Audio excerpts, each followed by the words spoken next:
68. Još, vidite, 25, 24 sekunde. Partizan je ostao bez Danilovića, međutim, Španci očigledno čekaju posljednji trenutak da završite napad. 10 sekundi i pogoda.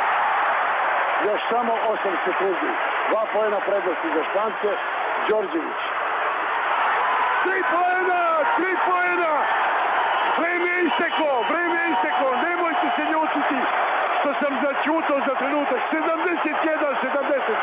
Ja u svojoj karijeri ovo nisam doživao. Đorđević je postigao nešto fenomenalno.